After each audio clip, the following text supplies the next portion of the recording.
गोपालगंज के लोगों को दिल्ली अगर जाना हो जी। तो या तो वो गोरखपुर ट्रेन पकड़ने जाते हैं 100 किलोमीटर, या नहीं तो सीवान जाते हैं। गोपालगंज में रोजगार की कोई व्यवस्था नहीं है। जो युवा हैं वो बाहर पलायन करना पड़ता है उनको। बहुत सारे लोग हैं जिनको खाड़ी देशों में जाना पड़ता है रोजगार के लिए। तो इस परिस्थिति को, इस परिदृश्य को कैसे बदलेंगे आप? कैसे रोजगार की व्यवस्था की जाए जो यहाँ पे जो प्रवासी लोग हैं उनको यहाँ पे रोजगार? गोपालगंज में तकरीबन 7-8 ऐसे मिल थी जहाँ पे 1000-1500 आदमी कार्यरत थे, चाहे वो गोपालगंज का चीनी मिल हो, या वो फिर सासा मूसा चीनी मिल हो, हथुआ चीनी मिल हो, हथुआ शराब फैक्ट्री हो, बैकुंठपुर चीनी मिल, ये सारी तमाम बड़ी फैक्ट्रियाँ थी। चमड़ा उद्योग था मीरगंज में, हथुआ में, आपको फिर पेपर मिल था सासा मूसा में। तो इतना उद्योग आज से तकरीबन 20-25 साल पहले था, और आज के परिदृश्य में देखें तो बमुश्किल 2 या 3 उद्योग हैं जो कार्यरत हैं। तो हम इस परिदृश्य को आप कैसे बदलेंगे अगर आपको विधानसभा चुनाव में अगर जीत मिलती है और आप विधानसभा में जाते हैं? नमस्कार, दी पीपल वॉइस देख रहे हैं आप। अभी हम गोपालगंज में हैं। बता दें, गोपालगंज बिहार का एक ऐसा जिला है जहां पे खाड़ी देशों से सबसे अधिक पैसा आता है। गोपालगंज बिहार और यूपी का बॉर्डर है, और बिहार का इकलौता ऐसा जिला है जहां से 3-3 मुख्यमंत्री यहां से निकले हुए हैं। तो अभी हमारे साथ आपको बता दें, बिहार में भारतीय जनता पार्टी के पूर्व जिला अध्यक्ष जो गोपालगंज से रहे हैं और सदस्य हैं प्रदेश कार्य समिति के, अनूप कुमार श्रीवास्तव जी हमारे साथ हैं। नमस्कार सर, बहुत बहुत स्वागत है आपका दी पीपल वॉइस में। नमस्कार। 2020 का जो विधानसभा चुनाव है सर पे है, और जहां तक मेरी जानकारी में है कि आप भी भारतीय जनता पार्टी की तरफ से प्रबल दावेदार हैं विधायक के तौर पे गोपालगंज सीट से, तो क्या कहना चाहेंगे? देखिए, मैं पिछले 45 वर्षों से जी संघ के स्वयंसेवक के रूप में अपनी यात्रा प्रारंभ करते हुए जी अखिल भारतीय विद्यार्थी परिषद छात्र जीवन में मैंने विद्यार्थी परिषद का भी कार्यकर्ता के नाते काम किया, और फिर मैं भारतीय जनता पार्टी का पंचायत स्तर से उठ करके अभी प्रदेश कार्य समिति तक पहुंचा हूं। जी बीच में जिला अध्यक्ष भी रहा हूं। बाकी विभिन्न पदों पर जिम्मेवारीपूर्ण हमने अपना दायित्व निभाने का काम किया है, और गोपालगंज विधानसभा क्षेत्र में ही मेरा जन्मभूमि है, मेरा घर है, और इस नाते गोपालगंज की जनता की सेवा में मैं रात दिन तपता रहता हूं। और मैंने पिछले 2 चुनावों से पार्टी से प्रयास किया हूं कि मुझे उम्मीदवार बनाया जाए। जी मेरे मन में कुछ कल्पना है, एक जनसेवक के रूप में जब मुझे कुछ शक्ति प्राप्त हो तो जनता की सेवा कैसे किया जाए, क्षेत्र का विकास कैसे किया जाए, यह मेरे मन में एक खाका है। मैं चाहता हूं कि मैं विधायक के रूप में इस क्षेत्र की सेवा करते हुए, और क्षेत्र के लोगों को जो सुविधाएं आज भी प्राप्त नहीं है, जिससे लोग वंचित रह गए हैं, उन सुविधाओं को प्राप्त उनको कराऊं, ताकि यह क्षेत्र विकसित क्षेत्र की श्रेणी में गिनती हो सके। सर, मैं आपका ध्यान केंद्रित करना चाहूँगा, क्योंकि गोपालगंज जो है वो खाड़ी देशों से सबसे अधिक पैसा आता है पूरे बिहार में। उसके बावजूद अगर मैं बात करूं तो आप यहाँ पे अगर बात करें तो यहाँ कुछ मूलभूत चीज़ों की कमियाँ हैं। जैसे अगर हम बात करें तो यहाँ कोई सेंट्रल यूनिवर्सिटी नहीं है, कोई हॉस्पिटल नहीं है। तो इन सारी चीज़ों को कैसे देखते हैं? अगर यहाँ की जनता अगर आपको विधानसभा भेजने का काम करती है तो इन चीज़ों से कैसे लड़ेंगे आप, कैसे इन चीज़ों को बदलेंगे? देखिए, विकास के मामले में जी मैं मानता हूं कि गोपालगंज आज भी बहुत पिछड़ा हुआ इलाका है जी। और सबसे बड़ा दुर्भाग्य है कि गोपालगंज के लोगों ने, गोपालगंज की धरती ने अब तक इस बिहार को 3-3 मुख्यमंत्री के रूप में, स्वर्गीय अब्दुल गफूर चाचा के रूप में, फिर लालू जी के रूप में, फिर राबड़ी देवी जी के रूप में 3-3 मुख्यमंत्री देने का काम किया जी। लेकिन गोपालगंज का विकास आज भी जो चाहिए वो नहीं हुआ। विकास हुआ है जी, लेकिन जिस गति से विकास हो रहा है उसे यहाँ के लोग भी संतुष्ट नहीं हैं। और जहाँ तक के विकास के मामले में शिक्षा का महत्व मूलभूत है जी। आपको स्वास्थ्य के क्षेत्र में, सड़क परिवहन के क्षेत्र में, रेलवे के क्षेत्र में, इन तमाम सुविधाओं से गोपालगंज आज भी वंचित है। बेशक दुर्भाग्य है कि हमने 3-3 मुख्यमंत्री देने का काम किया। यहाँ से जनप्रतिनिधि लगातार पक्ष और विपक्ष दोनों के जीतते रहे हैं जी, लेकिन किसी जनप्रतिनिधि ने गोपालगंज के विकास की चिंता नहीं की। जी अगर चिंता की होती तो यहाँ पर सेंट्रल यूनिवर्सिटी होता, यहाँ पर मेडिकल कॉलेज होता। यहाँ गोपालगंज के लोगों को दिल्ली अगर जाना हो जी तो या तो वो गोरखपुर ट्रेन पकड़ने जाते हैं 100 किलोमीटर, या नहीं तो सिवान जाते हैं। गोरखपुर जाने में समय कम लगता है, लेकिन सिवान कम दूरी है, 32-35 किलोमीटर की दूरी तय करने में हमको 4 घंटा लग जाता है। जी जाम की समस्या, सड़क की समस्या, आज सड़क के मामले में थोड़ा सुधार हुआ है। तो अगर जनप्रतिनिधि सजग होते, जनता के हित की बात सोचे होते, तो निश्चित रूप से गोपालगंज होकर के बड़ी लाइन में परिवर्तित हो चुका है ये रूट। जी लेकिन इस पर अब तक कोई ट्रेन नहीं है जिससे दिल्ली, बम्बे, कलकत्ता हम जा सकें। महानगरों से यह जिला जुड़े, यहाँ व्यवसाय बढ़े, यहाँ रोजगार बढ़े, इसकी चिंता हमारे जनप्रतिनिधियों ने नहीं किया है। यह दुर्भाग्य की बात है।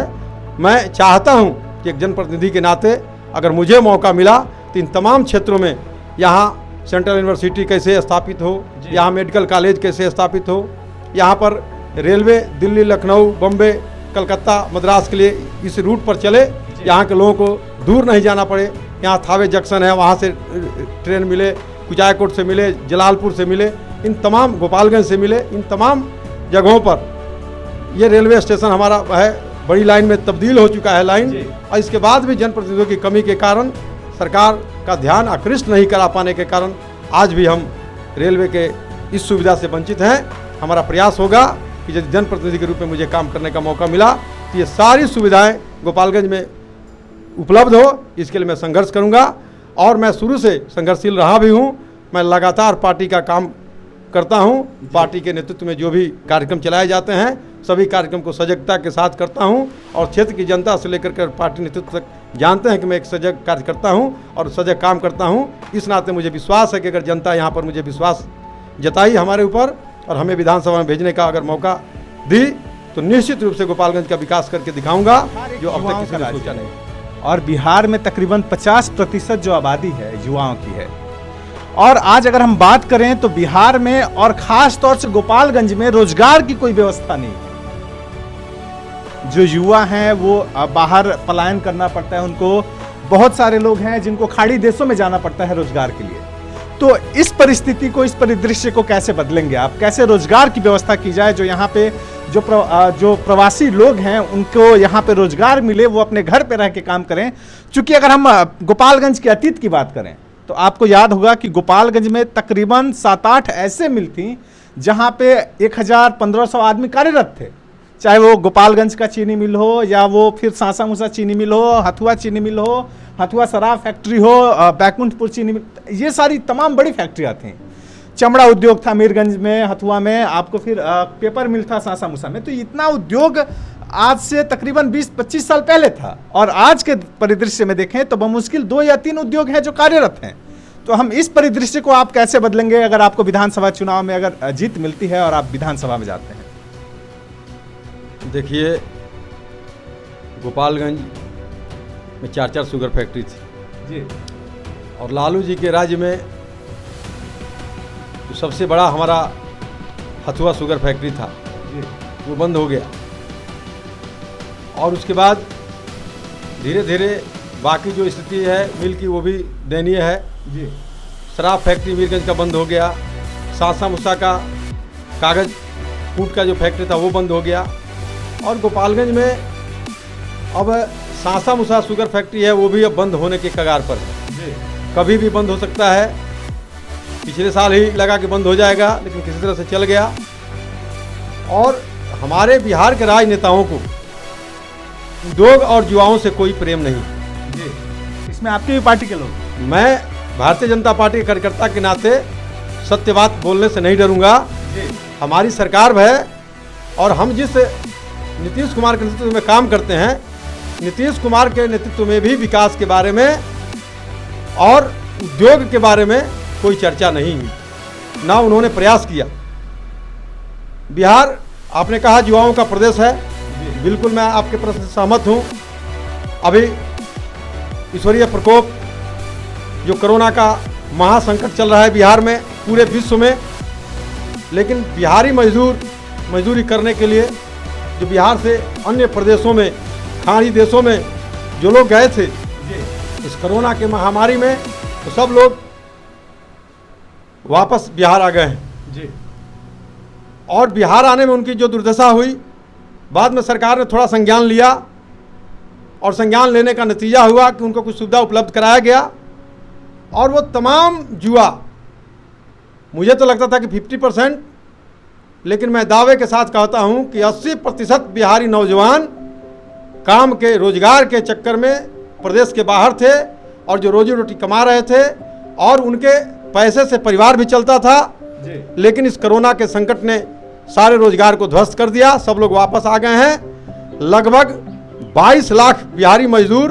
जी जिसमें 80% लोग नौजवान थे, जो बिहार की धरती पर वापस आ गए हैं। आज वो रोजगार मुक्त हैं, उनको कोई रोजगार नहीं है, दाने दाने के लिए मोहताज हैं।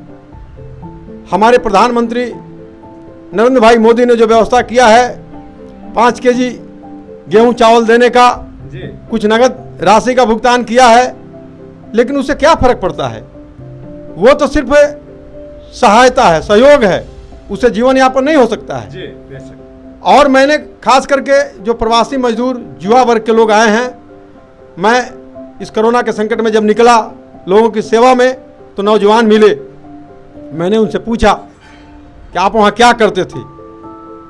बहुतों ने बताया कि छोटे छोटे उद्योग हैं और उनमें हम लोग काम करते हैं। 50 के संख्या में मजदूर हैं, 100 की संख्या में मजदूर हैं, 400 की संख्या में मजदूर हैं। जी तो हमने कहा कि अब आप क्या सोच रहे हैं? उन्होंने कहा कि देखिए, दुर्भाग्य है हम लोगों का और बिहार का, यदि हमारे यहाँ भी इस तरह की व्यवस्था होती तो हम यहीं उद्योग लगाते, हम भी छोटा सा कोई व्यवसाय खड़ा करते, उसमें 10 लोगों को रोजगार देते। लेकिन हमारे यहाँ कठिनाई क्या है कि वहाँ की सरकार जो है वो लोन वगैरह देने में बैंकों को ज़्यादा टाइट करके रखती है। कोई उद्योग लगाना चाहता है तो उद्योग लगाने के लिए वो जाता है बैंक के पास कि हमारा ये प्रोजेक्ट है, हमें इतना पैसा इसमें इन्वेस्ट करना है, हम इतना कर सकते हैं, आप हमारा सहयोग कीजिए, आप हमको फाइनेंस कीजिए, हम उद्योग लगाएंगे। बैंक 2 कदम आगे बढ़ करके चाहते हैं कि यहाँ उद्योग खड़ा हो और लोगों को रोजगार मिले। लेकिन दुर्भाग्य है कि बिहार में सरकार के चाहने के बावजूद भी बैंकर्स जो हैं वो सहयोग नहीं करते हैं। यहाँ अगर कोई आपको उद्योग लगाना है, कोई व्यवसाय खड़ा करना है, कोई यूनिट बैठाना है, कोई प्लांट बैठाना है, आप बैंक को जाइएगा तो बैंक आपको सहयोग नहीं करता है। बैंक सहयोग इसलिए नहीं करता है कि हमारी सरकार है, और मैं बेधड़क बोल रहा हूँ और मैंने पार्टी के फोरम पर भी इस बात को उठाता हूँ कि बिहार के बैंकों में बिना दलाली का कोई काम नहीं होता है। दलाल के माध्यम से जाइएगा, आपको कल कारखाना बैठाने के लिए, उद्योग धंधा बैठाने के लिए आपको फाइनेंस हो जाएगा। लेकिन डायरेक्ट आप बैंक में जाइएगा तो आपको छोटा मोटा रोजगार हो, चाहे गौ पालन ही क्यों ना हो, मुर्गी पालन क्यों ना हो, अंडा उत्पादन का फार्म क्यों नहीं हो, आपको बैंक यहाँ पर सहायता नहीं करता है। तो यदि बिहार की सरकार इस तरफ चिंता करे कि युवाओं को लोन उपलब्ध कराए तो युवा यहाँ भी, जो युवा बाहर जा कर के काम करते हैं, छोटे छोटे फैक्ट्रियों में काम करके उत्पादन करते हैं, वो यहाँ प्लांट बैठाने की स्थिति में हैं, वो प्लांट बैठाना चाहते हैं, लेकिन बैंक और सरकार का सहयोग नहीं मिल रहा है, इसलिए वो यहाँ पर नहीं उद्योग धंधा खड़ा कर पा रहे हैं। और मैं निश्चित रूप से वादा करता हूँ कि यदि मुझे मौका मिला और मैं यदि विधानसभा में पहुँचा तो मैं चाहे अपनी सरकार हो या विपक्ष की सरकार बने, मैं सदन से सड़क तक इस बिहार को दिल्ली, पंजाब और हरियाणा की श्रेणी में, फैक्ट्री लगाने के श्रेणी में मैं ले जाऊंगा। इसके लिए संघर्ष खड़ा करूंगा सड़क से सदन तक, मैं पीछे नहीं हटूंगा और मुझे विश्वास है कि बिहार की जनता इसमें मेरा सहयोग करेगी।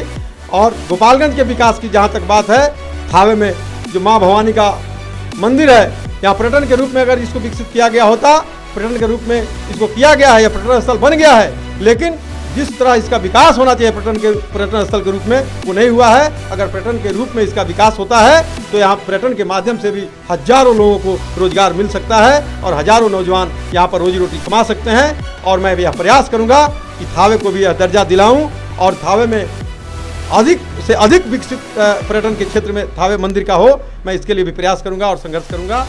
तो ये थी हमारी तमाम बातचीत इनके साथ, और इन्होंने बड़ी मुखरता से कहा कि कुछ कमियां हैं यहाँ गोपालगंज में, जो मूलभूत कमियां हैं। अगर यहाँ की जनता इन्हें चुनाव में अगर अपना नेता चुनकर और इन्हें विधानसभा भेजने का काम करती है तो जो कमियां हैं उसे पूरा करने का ये पूर्ण रूप से प्रयास करेंगे। बहुत बहुत धन्यवाद सर हमारे साथ। बहुत बहुत धन्यवाद, नमस्कार।